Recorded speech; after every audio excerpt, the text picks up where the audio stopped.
Bonjour à tous et à toutes. Salut Sophie. Salut Anne-Sophie. Alors aujourd'hui, on aimerait vous parler d'un thème qui nous est cher, qui est la suradaptation.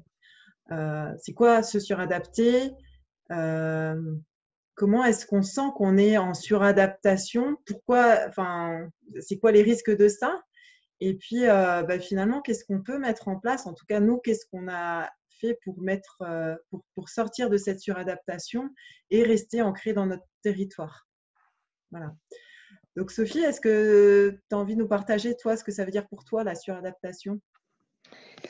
Ouais. Alors là, tout de suite, ce qui me vient, il y a deux choses quand tu dis ce thème qui nous est cher. Moi, j'ai envie de dire, pour moi, il est cher à double titre. Le premier, c'est que j'ai payé cher pour ça. Ça, c'est clair. De m'être suradaptée. Et il m'est cher parce que j'ai compris, après des années de travail sur moi, que j'avais été vraiment une experte de la suradaptation et de tout ce que ça peut impliquer. Il me Juste, ça veut dire vient quoi? Tu as payé cher quoi? Tu peux nous dire un peu? Ça m'intéresse, moi. Qu'est-ce que tu as payé j'ai cher? payé cher dans le fait que, pendant toutes ces années où je n'avais pas conscience de ça et de ce qui se jouait en moi, je me suis complètement oubliée, en fait. C'est-à-dire que j'ai pris conscience, il y a quelques années, pas si longtemps que ça finalement, que, je crois que je te l'avais dit une fois, j'ai pris conscience que je n'avais même pas conscience, moi, que j'avais une existence propre, et ça depuis toute petite. Parce que je me suis toujours adaptée, et donc je n'avais pas conscience qu'il y avait de la suradaptation.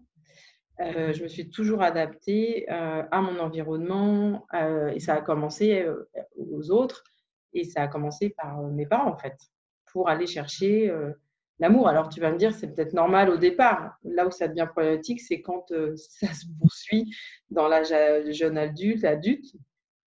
Je te dis, jusqu'à il n'y a pas si longtemps que ça, une grosse prise de conscience que j'avais même pas eu conscience pendant toutes ces années que moi, j'avais une existence propre, que j'avais le droit d'exister, en fait. Et concrètement, en quoi c'était problématique pour toi? Tu peux nous décrire, enfin, nous donner deux, trois exemples? C'est une bonne question parce que finalement, pendant toutes ces années, quand tu as pas conscience, en fait, de ça, heu, j'ai envie de dire, j'avais presque même pas conscience que c'était problématique. Et c'est quand j'ai commencé à ouvrir la boîte de Pandore et à me rendre compte de tout ce que ça générait. C'est à ce moment-là, en fait, quand j'ai pris conscience de ce mécanisme de suradaptation, que j'ai pu mettre des mots sur des mots MAUX que j'ai pu vivre, mais dont j'avais pas conscience à l'époque. C'est là où c'est quand même euh, très subtil. Et si je me replonge dans cette petite fille, c'est à chaque fois que je rentrais dans une pièce, que ce soit à l'école, chez moi, je regardais toujours si les gens me regardaient, me voyaient.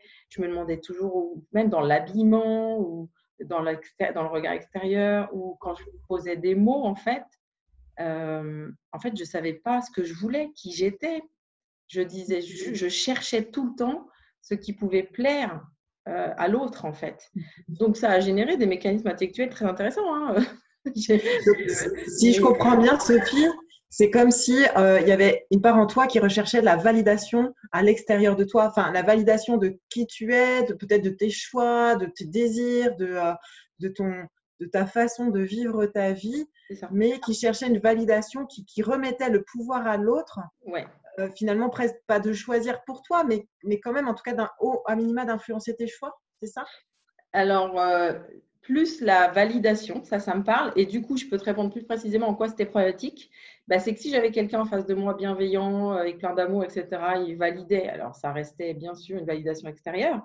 Mais par contre, à partir du moment où en face, j'avais quelqu'un qui n'était pas OK avec moi, ou j'étais incapable de l'accueillir, et donc je m'écroulais. Ce qui fait qu'en fait, les impacts, c'est que je n'étais pas du tout assurée à l'intérieur de moi, et je pouvais m'écrouler de manière très, très forte, comme je pouvais m'envaler de manière très, très forte quand l'autre validait. Donc, il y avait une instabilité émotionnelle très, très forte, et j'ai pu à un moment donné toucher des moments où, mais même physiquement, où je sentais des coups de poignard. Je ne sais pas si ça a déjà arrivé aux gens qui nous écoutent, mais des coups de poignard dans le cœur, où mon corps se sentait complètement intrusée parce que l'autre n'était pas juste d'accord, en fait, ce qui est juste normal.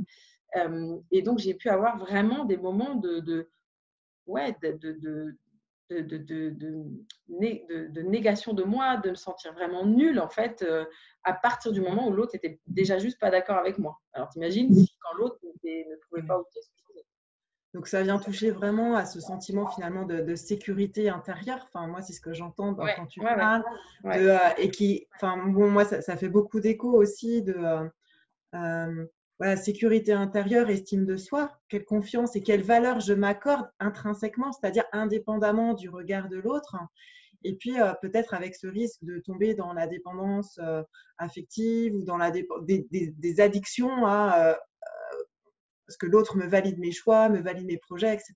Donc, des mécanismes pas forcément hyper sains. Complètement, complètement, pas hyper sain. Et puis, du coup, ouais, l'addiction, ça me parle aussi, en fait. J'ai compris bien des années après, c'est que j'allais chercher, en fait, toujours à l'extérieur la validation, l'amour que moi-même, je ne me donnais pas. Et du coup, tu parlais des choix. Ça veut dire, en fait, que la plupart de mes choix pendant ces périodes-là n'étaient pas du tout dictés par ce qui était juste et bon pour moi, par ce que j'avais envie de faire de ma vie, mais ce qu'on attendait de moi. Et encore une fois, si tu fais des mauvaises rencontres quand tu es dans cet état-là, ça peut être vite dangereux.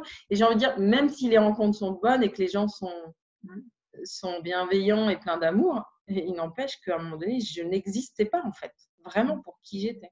Voire même, j'ai construit la peur de devenir qui je suis. Parce qu'à un moment donné, quand tu crées cette dépendance affective, si tu oses devenir qui tu es, et ça a été tout mon travail de déconstruction, il y a des gens qui t'aimaient, qui t'aiment beaucoup moins. C'est ça. Donc, c'est accepter aussi que l'autre puisse ne pas être en accord avec tes choix ou ne pas apprécier certaines de tes facettes. Moi, ça me parle beaucoup aussi dans le sens où c'est jusqu'à quel point, en fait, tu caches certaines parties de toi.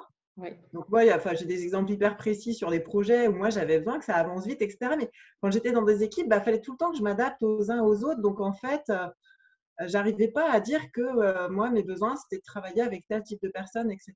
Et c'est vrai que l'entrepreneuriat m'a permis vraiment de développer aussi ça et du coup de savoir avec qui c'est vraiment bon de travailler, avec qui c'est juste et d'assumer ça. Et c'est pas pour autant rejeter les autres, c'est pas pour autant… voilà, donc ça, c'est vrai pour les partenariats dans l'entrepreneuriat, c'est vrai pour les relations amoureuses aussi, de jusqu'à quel point je peux me perdre ou pas dans la relation avec quelqu'un d'autre, donc relation amoureuse, relation en amitié, relation dans les projets. Enfin, je vois tellement d'espace où si je me suradapte complètement à l'autre, alors je me perds et je m'oublie et j'oublie certaines facettes, je n'exprime pas certaines facettes de qui je suis. Et quand je reprends cette simplicité de OK, si je reviens à l'intérieur de moi, donc ça peut-être qu'on pourra en parler dans une prochaine vidéo, Ouais. mais si de nouveau, je reviens dans cet espace intérieur pour réhabiter pleinement mon territoire et m'exprimer à partir de ce territoire-là, waouh, voir que, un, c'est beaucoup plus simple et deux, eh bien, en fait, les autres vont aussi se repositionner par rapport à nous beaucoup plus simplement. Plus simplement et de manière plus authentique, en fait, aussi. C'est ça, moi, ce que j'ai expérimenté. C'est qu'à partir du moment où j'habite pleinement mon territoire, je peux rentrer en relation avec moi-même et avec l'autre de manière plus authentique. Et ça change tout. Écoute, Sophie, je te propose qu'on parle justement de ça dans une prochaine vidéo. Oui. Mais en tout cas, si toi, c'est un sujet qui te parle, que tu as l'impression que tu es régulièrement en suradaptation, pas complètement toi-même, etc., mais tu peux nous rejoindre dans notre parcours qui démarre là très, très prochainement, puisque c'est un thème qu'on va aborder dès le module 1. Voilà, donc n'hésite pas à nous contacter en message privé. À très bientôt, bonne journée. À bientôt.